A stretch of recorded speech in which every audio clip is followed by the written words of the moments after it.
Assalamualaikum warahmatullahi wabarakatuh. Saya Nesi Angulirmasari.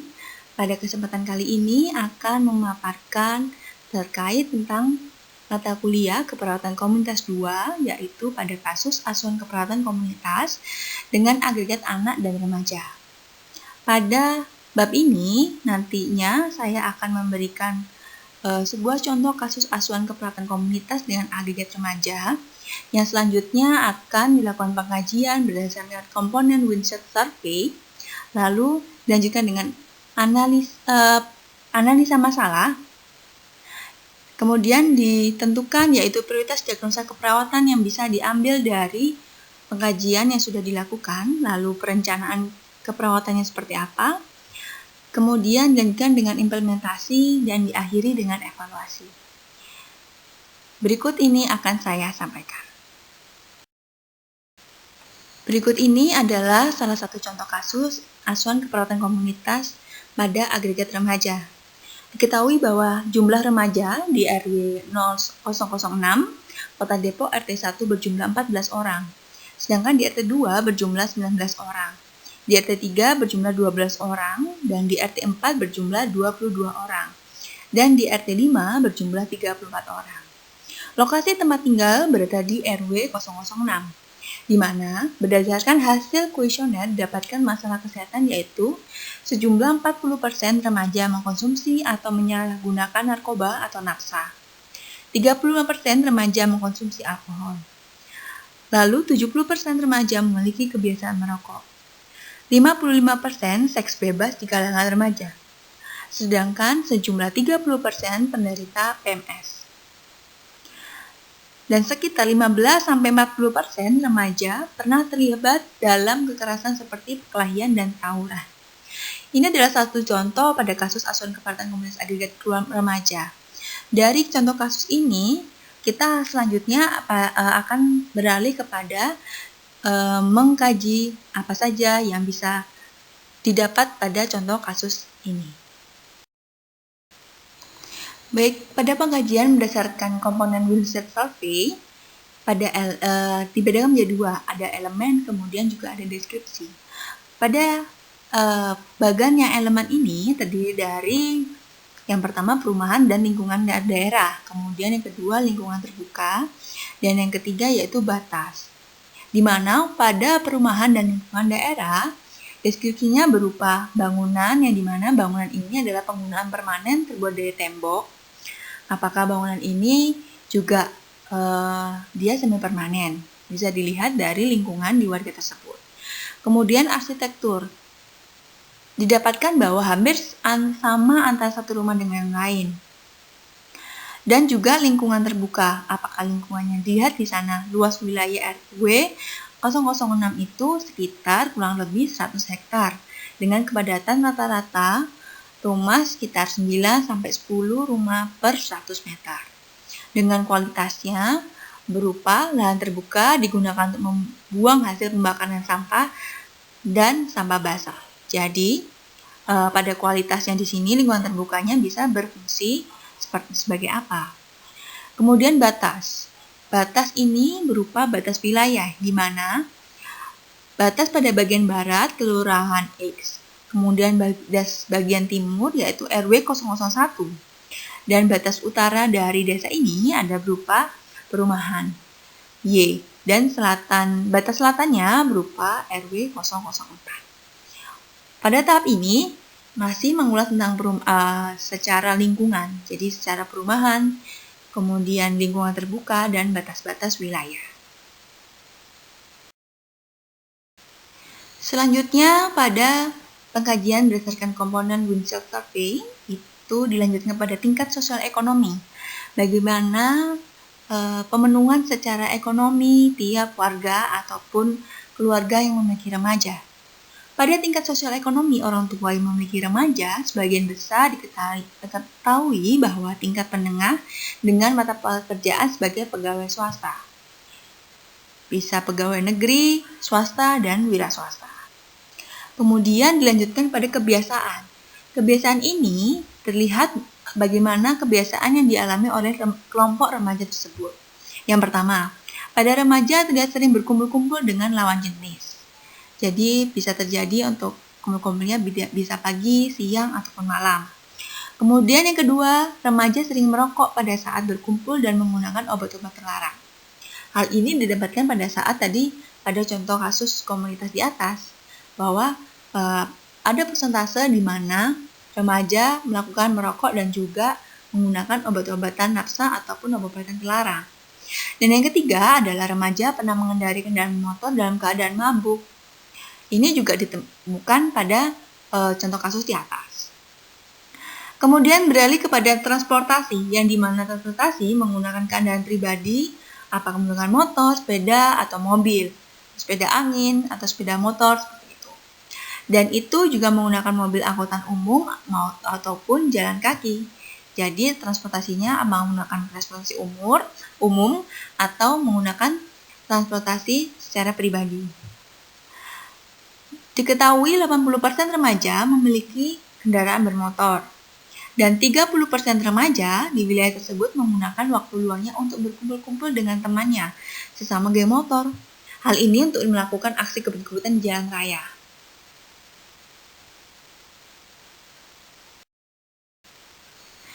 Selanjutnya, masih pada tahap pengkajian, kita melihat pada fasilitas umum yang ada di dalam lingkungan tersebut. Yang pertama, pada kesehatan. Di sana didapatkan satu dokter dengan praktik umum. Kemudian, dilihat di sana adakah fasilitas kesehatan yang bisa ada ataupun diakses oleh masyarakat. Lalu yang kedua adalah untuk pendidikan. Pendidikan di sini sekolahnya apa saja? Di wilayah RW 006 Kota Depok tidak terdapat bangunan sekolah remaja. Sedangkan remaja bersekolah di luar wilayah perumahan.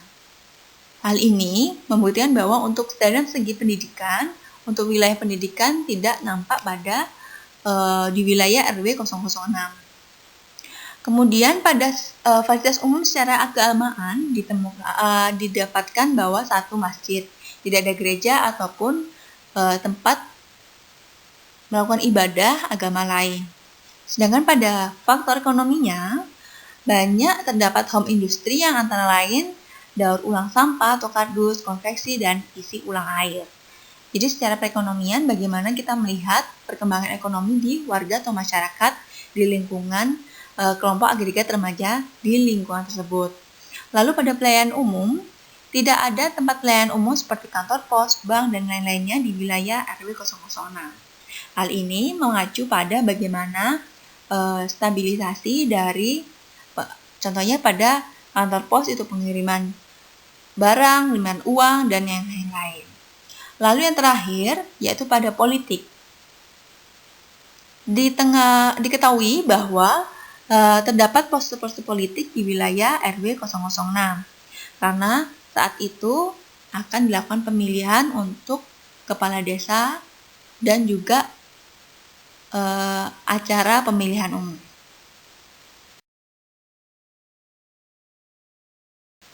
Selanjutnya pada pengkajian ini, pada bab ini tentang mengulas yaitu pada pusat perbelanjaan. Apakah di daerah tersebut terdapat banyak toko yang menjual kebutuhan sehari-hari, apakah ada pasar ataupun tempat-tempat pembelanjaan. Kemudian pada suku bangsa. Penduduk berasal dari berbagai suku, mulai dari Jawa, kemudian ada dari Sumatera, lalu ada berbagai suku-suku yang dari Indonesia. Kemudian pada agama, di sini akan membahas mayoritas agama apa di daerah tersebut. Pada daerah tersebut mayoritas yaitu beragama Islam. Dan kesehatan berupa morbiditas juga diketahui bahwa 40% remaja mengkonsumsi atau menyalahgunakan narkoba.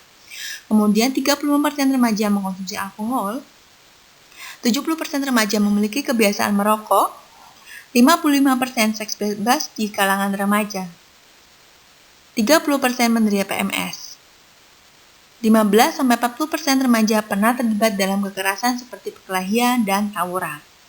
Selanjutnya, pada sarana penunjang, rata-rata remaja di rumah mempunyai televisi dan radio, dan rata-rata memiliki HP atau gadget. Hal ini pada sarana penunjang lebih lebih melihat pada bagaimana sarana informasi yang bisa didapatkan oleh remaja. Baik, setelah kita melakukan pengajian berdasarkan komponen Windshield Survey, langkah selanjutnya adalah berupa menganalisa masalah.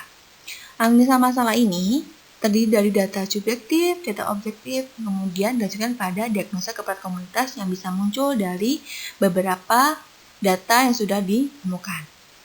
Pada data objektif yang pertama dari hasil wawancara didapatkan bahwa remaja menderita PMS.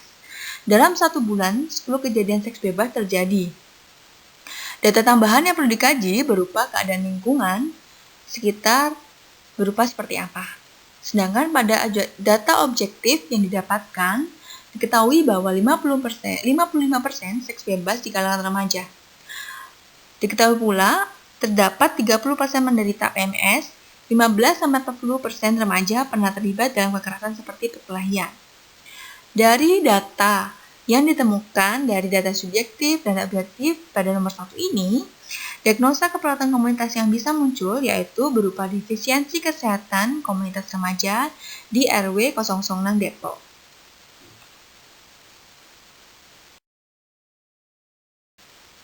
Pada analisa masalah selanjutnya, untuk data objektif yang ditemukan yaitu berupa dari hasil wawancara, 3 dari 10 remaja mengaku pernah mengkonsumsi atau menyalahgunakan narkoba atau nafsa.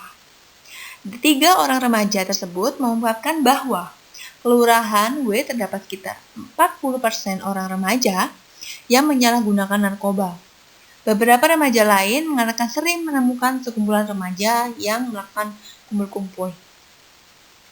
Sehingga dari data subjektif ini, kita berlanjut pada data objektif, di mana dari hasil kuesioner yang sudah kita sebarkan kepada responden didapatkan bahwa 70% remaja memiliki kebiasaan merokok dan 40% remaja mengkonsumsi atau menyalahgunakan narkoba dan didapatkan 35% remaja mengkonsumsi alkohol. Dari beberapa data subjektif ini dan juga ditambah dengan data objektif yang didapatkan, diagnosa keperawatan komunitas yang dapat diangkat pada analisa masalah nomor 2 ini berupa perilaku kesehatan berisiko pada remaja di RW 006. Pada prioritas diagnosa keperawatan, setelah kita lakukan analisa beberapa hal yang kita dapatkan bahwa terdapat 2 diagnosa keperawatan yang dapat kita angkat. Untuk yang pertama yaitu defisiensi kesehatan komunitas remaja di RW 006 Depok. Dan yang kedua yaitu perilaku kesehatan berisiko pada remaja. Keterangan dari kriteria A, B, C, D, E, F, G, H, I, J, K, L, jadi A sampai L, diketahui bahwa misal pada keterangan A, itu sesuai dengan peran perawat komunitas. Lalu keterangan B sesuai dengan program pemerintah. Keterangan C sesuai dengan intervensi. Keterangan D berupa resiko yang terjadi. Keterangan E berisiko parah. Keterangan F minat masyarakat seperti apa. Lalu keterangan G kemudahan untuk diatasi. Keterangan H berupa tempat atau lokasi. Keterangan I dana.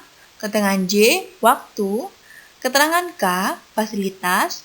Keterangan L berupa petugas, yang dimana pengisian skor yaitu 1 sampai 5 dengan rentang yaitu yang pertama nilai 1 sangat rendah, nilai 2 rendah, nilai 3 cukup, nilai 4 tinggi, dan nilai 5 sangat tinggi. Jadi, semisal kita pada diagnosa keperawatan defisiensi kesehatan komunitas remaja di RW 006 Depok.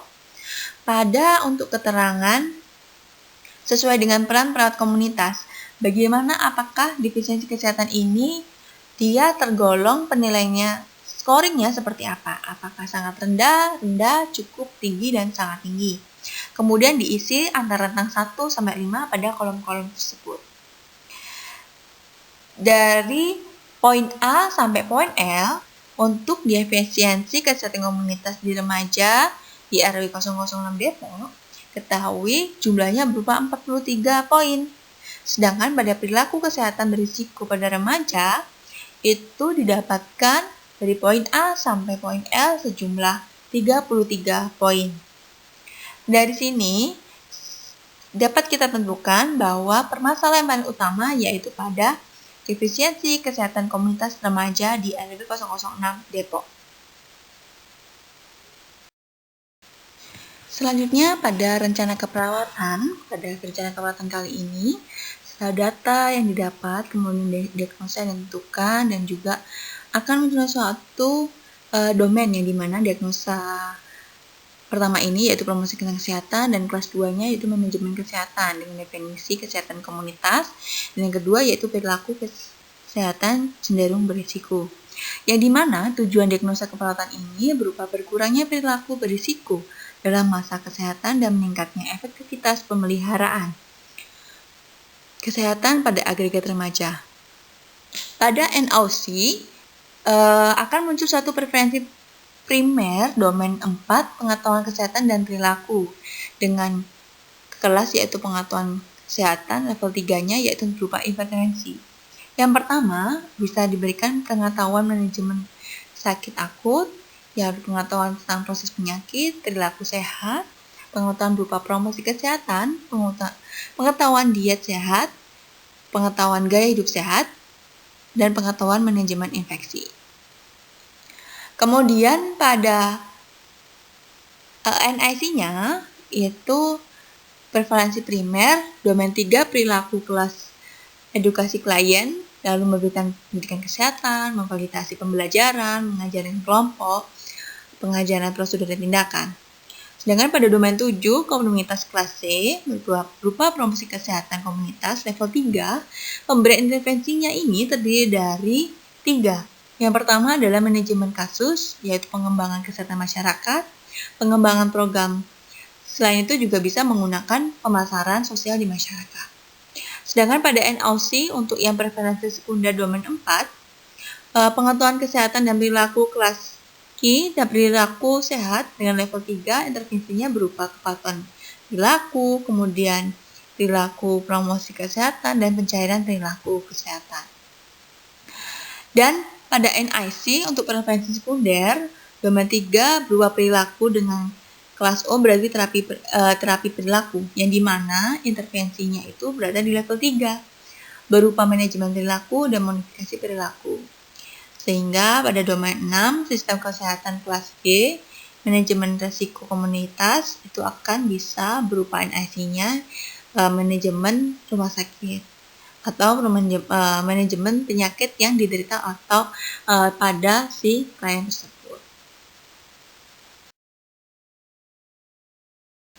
Berlanjut kepada rencana keperawatan berikutnya, yaitu pada dilihat di slide ini ada partisipasi dalam pengambilan keputusan perawatan kesehatan, yang dimana dia pada NIC-nya berupa penyakit menular, yaitu manajemen lingkungan komunitas, lalu ada proteksi risiko lingkungan dan screening kesehatan. Pada domain ke-7 untuk kesehatan komunitas pada NOC, kelas untuk berat badan yaitu well-being komunitas, itu kompetensi komunitas harus digali, kemudian status kesehatan komunitas. Di dalam hal ini, untuk status kesehatan komunitasnya berupa pada agregat remaja, yang dimana kelas atau proteksi kesehatan komunitas itu bisa dilakukan berupa aktivitas screening kesehatan komunitas, efektivitas program komunitas, dan juga kontrol risiko komunitas penyakit menular. Kemudian pada prevalensi tersier pada domain ke-6 yaitu kesehatan keluarga, pada kelas Z kualitas hidup keluarga, dia tergolong partisipasi ini tim kesehatan dalam keluarga. Jadi adanya partisipasi dari tim kesehatan ataupun dari pelayan kesehatan yang bisa terjun langsung kepada keluarga dengan agregat atau anggota keluarga yang mempunyai kelompok remaja. Sedangkan pada NOC-nya berupa prevalensi tersier domain ke-5 dengan keluarga dengan kelas ke-10 yaitu berupa perawatan siklus kehidupan. Yang pertama yaitu adanya dukungan keluarga, mobilisasi keluarga yang bisa diberikan oleh keluarga pada kelompok-kelompok usia remaja yang disebut dengan agregat remaja. Selanjutnya pada implementasi keperawatan berfokus pada tingkat pencegahan. Pada sesi ini untuk implementasi, yaitu berupa tingkat tindakan yang sudah kita lakukan dan rencanakan sebelumnya. Pada implementasi ini kita harus melakukan tindakan apa yang sudah direncanakan. Yang pertama yaitu ada pencegahan primer, sekunder, dan tersier. Pada pencegahan primer, itu dapat melakukan berupa promosi kesehatan pada agregat remaja. Hal ini bertujuan untuk meningkatkan perilaku hidup sehat atau disebut dengan PHBS. Perilaku hidup bersih dan sehat. Diupayakan dengan perilaku hidup sehat ini, segala tindakan yang bersifat dari negatif dari kelompok remaja tersebut bisa terminimalisir ataupun tertanggulangi. Lalu pada pencegahan sekunder, untuk memverifikasi perilaku hidup sehat pada agregat remaja. Hal ini bisa dilakukan beberapa kegiatan yang mengacu pada hal-hal yang lebih positif, yaitu mengadakan pelatihan atau mengadakan suatu pembelajaran dan yang lain-lain. Yang ketiga yaitu pada pencegahan tersier, di mana membantu keluarga yang mempunyai anak remaja dengan masalah perilaku kesehatan berisiko dalam mengawasi proses tumbuh kembang remaja. Jadi, orang tua akan diberi pendampingan oleh atau dari perawat komunitas, di mana untuk menentukan permasalahan terjadi, kemudian mengidentifikasi masalah tersebut, lalu merencanakan bagaimana hal-hal yang bisa diselesaikan dengan permasalahan terjadi pada remaja. Selanjutnya kita akan beralih kepada tahap evaluasi, yang dimana pada evaluasi ini adalah sebagai penilaian bagaimana kita sudah melakukan pengkajian, kemudian menentukan diagnosa keperawatan yang bisa ditemukan, lalu melakukan perencanaan, dan yang terakhir yaitu berupa implementasi. Pada tahap evaluasi ini, contoh evaluasi yang bisa dapat dilaporkan adalah berupa dengan persentase dari permasalahan yang bisa muncul, yang mulai dari pertama, persentase pengetahuan remaja tentang masalah kesehatan meningkat, kemudian persentase sikap remaja meningkat, lalu juga ada persentase keterampilan remaja dalam mengatasi masalah meningkat. Jadi persentase yang ditampilkan pada evaluasi ini adalah perubahan-perubahan yang terjadi pada agregat remaja ataupun kelompok remaja. Kelompok swabantu remaja yang terbentuk, bagaimana apakah sudah ada reaksi, kemudian efektivitas dalam penggunaan. Dengan adanya komitmen masyarakat untuk melanjutkan intervensi secara mandiri, diharapkan pada agregat remaja ataupun kelompok pada remaja ini bisa menggunakan masa remajanya agar lebih baik kembali dan juga bisa melanjutkan ke taraf kehidupan yang lebih baik. Demikianlah contoh kasus asuhan keperawatan komunitas agregat anak dan remaja dan bagaimana cara untuk pengkajian, lalu untuk cara secara analisis masalah, prioritas diagnosa, rencana keperawatan, implementasi, serta evaluasi yang harus kita lakukan pada agregat remaja ini. Semoga dengan pemaparan ini bisa memberikan pemahaman kepada Anda agar bagaimana untuk menyelesaikan, yaitu kasus-kasus asuhan keperawatan komunitas pada agregat remaja. Dengan ini, remaja bisa memperbaiki taraf kehidupan yang lebih baik kembali dan tidak terjerumus ke jalan-jalan yang tidak sesuai ataupun kegiatan-kegiatan yang relatif lebih negatif. Demikian materi dari saya tutup. Wabillahi taufiq wal hidayah. Wassalamualaikum warahmatullahi wabarakatuh. Sampai jumpa kembali.